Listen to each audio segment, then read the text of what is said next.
Markus 2 ayat 32. Menjelang malam sudah matahari terbenam, dibawalah kepada Yesus semua orang yang menderita sakit dan kerasukan setan. Maka berkerumunlah seluruh penduduk kota itu di depan pintu. Ia menyembuhkan banyak orang yang menderita bermacam-macam penyakit dan mengusir banyak setan. Ia tidak memperbolehkan setan-setan itu berbicara sebab mereka mengenal dia. Dengarkan baik-baik.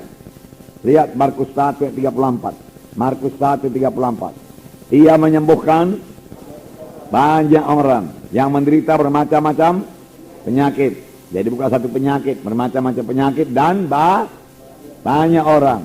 Kemudian ia mengusir banyak setan. Ini harus jadi dalam pelayanan kita, amin. Tidak cukup 1-2 saja sembuh, banyak orang sembuh dan banyak setan diusir, amin. Dalam KKS saudara juga ini harus jadi. Banyak orang sembuh, banyak setan diusir, amin. Ya, banyak orang sembuh, amin. Ya, sembuh, sehat dan kuat. Nah, itulah pelayanan Tuhan itu. Sebab Tuhan berkata, pekerjaan-pekerjaan yang aku perbuat akan kamu perbuat. Dan pekerjaan lebih besar daripada yang akan kamu perbuat, sebab aku pergi pada Bapa. Sebab Tuhan murah hati, amin. Dan untuk itulah dia datang, untuk menyembuhkan, untuk mengusirkan setan. Ya, saudara percaya itu, saudaraku. Ya, jangan terus mundur, jangan terus merasa tidak enak kalau ada yang digotong ke kakak saudara. Ya, saudara terimalah itu sebagai satu kesempatan untuk menyatakan kuasa Tuhan, amin. Ya, sebab bukan saudara yang menyembuhkan.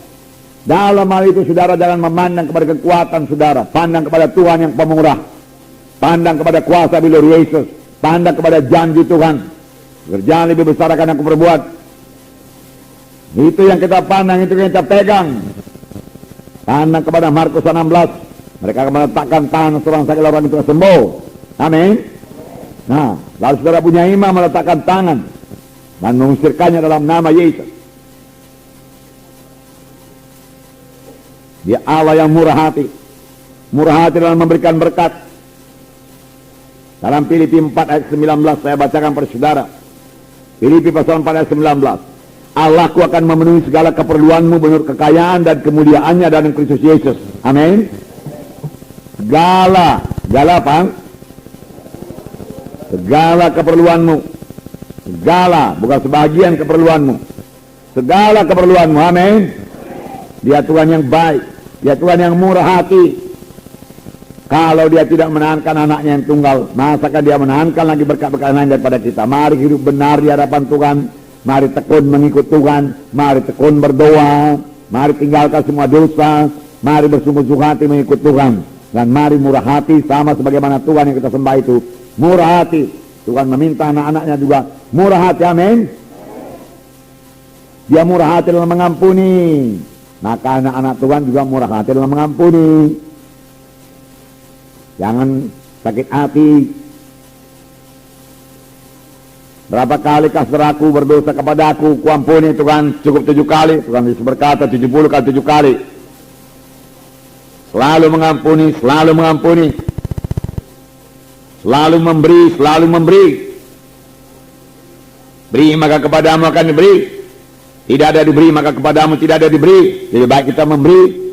Sebab firman Tuhan berkata lebih berkat memberi daripada menerima.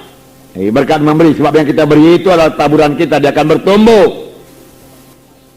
Oleh sebab itu mesti menabur dan mesti menuai, tidak henti-hentinya sampai Tuhan datang.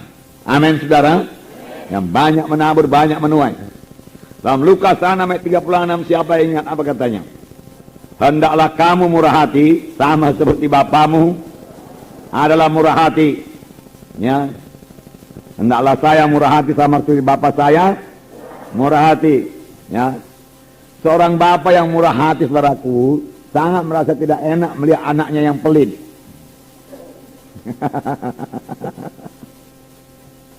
Nanti kalau saudara sudah jadi bapak, saudara akan tahu. Harus murah hati. Murah hati. Amin saudara. Ya. Tuhan Yesus berkata, belajarlah kepadaku karena aku lembut hati dan rendah hati.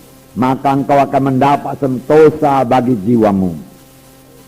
Sentosa lah yang dicari orang dunia ini. Dia cari uang supaya damai, supaya tenang. Dia piknik supaya tenang, supaya damai. Tetapi damai yang sejati, sentosa yang sejati, belajarlah kepada Yesus. Duduk di bawah kaki Tuhan Yesus, percayai firman-Nya. Mika 6 ayat 8 saya bacakan. Hai manusia, telah diberitahukan kepadamu apa yang baik, dan apakah yang dituntut Tuhan daripadamu? Selain berlaku adil, mencintai kesetiaan, dan hidup dengan rendah hati di hadapan Allahmu. Hidup dengan rendah hati. Adil, bagus. Mencintai kesetiaan, bagus. Tetapi firman Tuhan juga berkata, hidup dengan rendah hati di hadapan Allah. Hidup dengan rendah hati. Firman Tuhan berkata dalam 1 Petrus 5 ayat 5, Allah melawan orang yang sombong. Dalam 1 Petrus 5 ayat 5, demikian jugalah kamu hai orang-orang muda, tunduklah kepada orang-orang yang tua, dan kamu semua rendahkanlah dirimu seorang terhadap yang lain, sebab Allah menentang orang songkak tetapi mengasihani orang yang rendah hati. Langkah indahnya, Tuhan melawan orang sombong dan mengasihani orang yang rendah hati. Mari kita miliki kerendahan hati.